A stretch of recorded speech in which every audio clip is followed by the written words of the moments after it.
What's going on, everyone? Welcome back to the channel, and today I'm just going to talk about why I've not been making videos for a wee while over here on the channel, because it has been a while, and admittedly consistency is something I have continuously struggled with on this channel pretty much forever.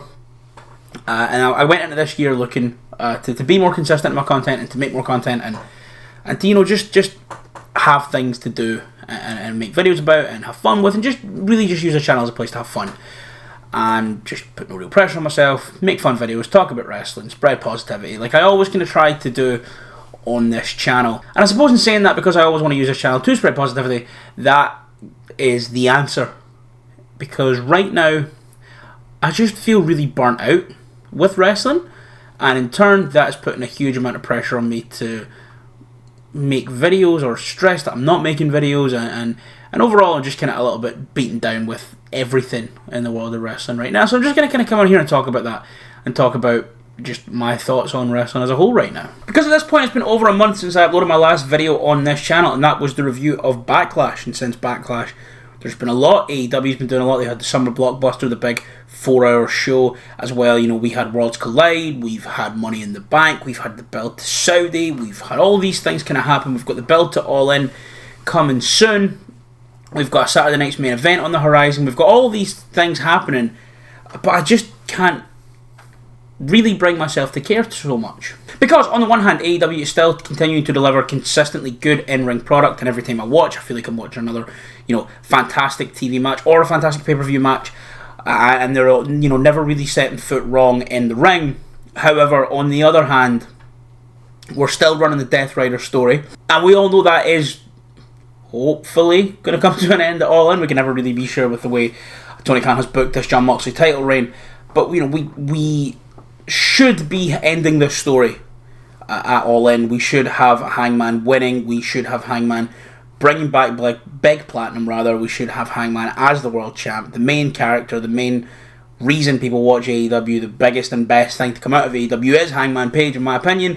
One of the most consistently entertaining performers throughout the entirety of AEW. Everything he's done has kept me really, really invested throughout the history of the company. However, we can't be sure, because Darby Allin's coming back, and that was obviously the initial idea, was to have Mox come in, destroy everything, have Darby win. The fear in the back of my mind is that they do that again. On the other hand, they are insisting that they're going to run a will they, won't they forgive each other story with Swerve and Hangman, which they should never ever do. That is real hatred. That should never be a thing. And admittedly, when they did kind of tease that back a couple months ago, it seemed like they immediately dropped it. But they're doing this story now where Ospreay's been getting involved, and Ospreay is, positioning himself as the life of AEW in story, and he's this guy like, we need to save AEW, we need to all be friends, but you've been there for like a year. So I don't like that, I don't buy that. Then they have that match go to a time limit draw, him and Swerve, and I didn't enjoy that match, and then it ends with the Bucks coming in and beating everyone up, and the Bucks are sided with the Death Riders, and Gabe Kidd's sided with the Death Riders, and it's a story I just don't care about.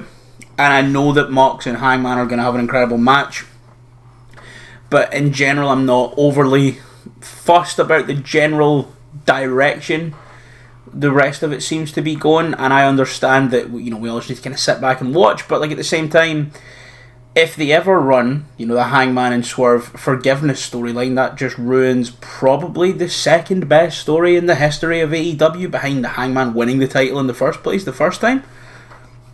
So it just kind of feels like a lot of the storytelling is at odds with what we've been taught and told to believe, and the things we've been told through watching AEW over the past few years.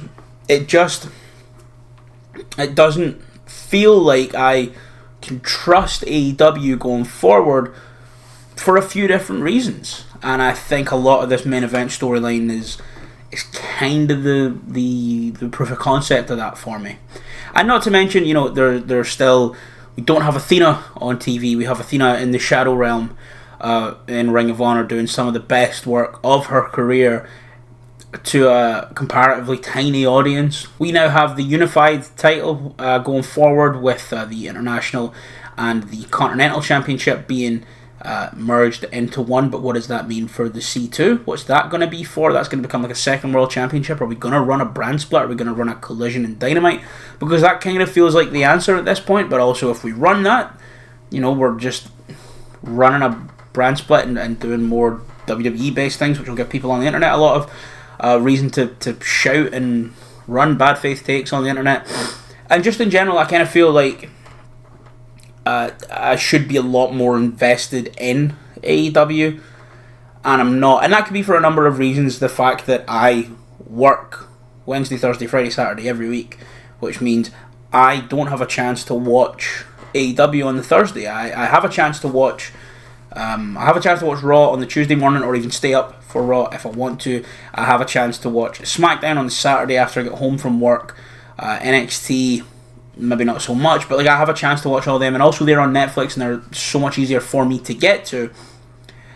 But AEW is not on anything here in the UK, so it's kind of on AEW Plus or through Chiller TV, and that sometimes doesn't connect to my TV well enough, I just feel like AEW being harder to access, plus the way it's kind of going right now, I feel not the most confident I've ever felt in my AEW fandom, which is kind of the main company I have been tapped into since its inception. But on the other hand as well, I want to talk about WWE, because WWE is not doing a lot to inspire me either, and it hasn't since the Netflix debut. I feel like every single easy step and every single easy decision has just been sidestepped for nonsense and for bullshit.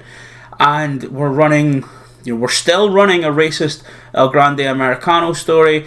We had a Worlds Collide against AAA where they skipped right over. They had Latin Lover, I believe, and he stood next to Negro Casas, another legendary luchador, and they skipped over him to be like, oh, there's a celebrity in the front row, completely skipping over one of the most iconic luchadors of all time purely to show off that celebrity is there in the audience. And that's kind of what WWE on Netflix has been doing. It has been jingling the keys at the casual audience to go, hey, watch this because this person that made a song that you like, or Tom Segura, the comedian who actively hates professional wrestling, is here because that'll get more people to tune into Netflix. Every Raw on Netflix has just felt less and less like a wrestling show and more of like a, look who it is, look who we've got here, they've got a Netflix show coming soon, like fucking before Stranger Things comes back, like that fucking little Zionist bullcut kid is probably going to get a fucking pinfall victory over Rey Mysterio because that will promote Netflix products. And I just feel like the fucking brand synergy and corporate synergy on Netflix on Raw is bad, but also WWE is doing nothing to combat that. If Netflix say, hey, we want to advertise this thing on your show, okay, cool, put them in, have them be in some segments or whatever, but make the matches good, make the wrestling good, make the stories compelling and entertaining, and make me want to care. Dominic Mysterio won that championship a couple months ago, and we're still no fucking closer to Finn turning on him. Every time I come in, the Bloodline are still, or the Bloodline, the Judgment Day are still doing like, ooh, is Finn gonna turn? Like, who cares, man? Who cares? All the while down in NXT, the men's division at every step continues to just fall flat and disappoint. We're having to run TNA Invasion angle storylines just to get any interest in the men's division. The women's division is consistently great, however they've just been gutted to get the biggest stars up onto the main roster as soon as possible. These days TNA just exists to be like, what NXT star is going to show up this week. I just don't really feel like anywhere is giving me a consistently good pro wrestling product, with the exception of New Japan, except Dominion was the one show a year where Gato just goes, who gives a fuck. It's been a while. For the last few weeks I wanted to come on here and I wanted to record videos. I wanted to talk about Punk and the Saudi stuff, and I wanted to talk about the build to All In, and I wanted to talk about that Omega and Okada segment, and I wanted to talk about Summer Blockbuster, and I wanted to talk about what's going on in TNA and what's going on in NXT and what's going on in New Japan, but I just can't bring myself to care enough to come on here and make these videos, and that's why there's not been any videos for a while, because I don't really want to just come on here and force myself to talk about stuff when I just kind of simply don't care at this moment in time. And it's not like I'm going to come on here and go... And even here's the thing, even if there was something that was happening that was really, really bad, I'd probably come on here and talk about it, because at least I would care about that. But everything's just been a bit for me recently. And because of that, I've not been making videos, I've not really been watching wrestling, I've not really been tuned in. And I think that's really upsetting, because I love wrestling, and I love this channel, and I love my silly little videos. And I'm very grateful for the people who watch these videos, and I'm very sorry that I've not been able to be here and make these videos recently. So I just kind of wanted to come on here and talk about that. That's pretty much it for me for today. Hopefully I'll be back soon with something. to talk about. But I just, at the minute, feel a little bit shortchanged by everything, and I don't like that. It is what it is. So that's it from me today, guys. Thank you so much for watching.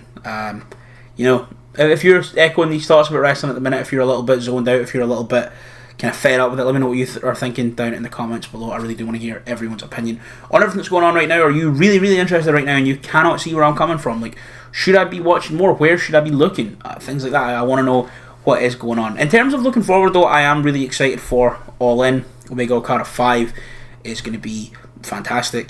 You know, Okada put on, you know, turning it on, you know, in that match against Speedball. Of course he's going to come out and fucking give it his all against Omega. Omega's still top 10 in the world, even wrestling, even on a minutes restriction after fucking nearly dying or whatever.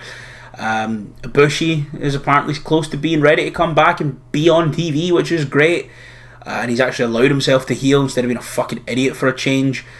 You know, the G1's coming up. You know, we're probably going to be getting Tsuji winning the G1, Tsuji and Goto in the Tokyo Dome. Hiroki Goto is on the run of his career, and like, he's a guy I never really got for a long time, and now he's probably my wrestler of the year, him or Gabe Kidd.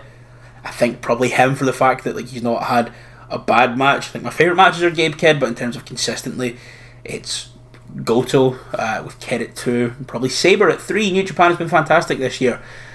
But again, harder to watch, harder to come by. On just randomly, they'll be like, we're off for 3 weeks, and then here's 9 days straight of New Japan or whatever. So it's just one of those ones I'm kind of at a bit of a loss at the minute. In terms of what I'm excited for in WWE, Cena and Punk. it's cruel that they've kind of booked what looks like it's going to be one of their best shows of the year, and they're putting it in Saudi. It's a fucking cruel company. Ilya might be back soon. I can only hope. You know, Mr. Iguana, that guy's great. So, you know, I there is stuff to look forward to, but at the minute I'm not really seeing it, and I'm not really that bothered. But hopefully that turns around soon. But yeah, let me know what you think of everything. And the state of wrestling at the minute down below in the comments down below. Don't forget to like, share, and subscribe. Tell all your friends about the handsome man on YouTube with the good wrestling opinions. Once again, guys, my name is Jake. This is where I talk wrestling. Thanks for watching, and I'll see you next time.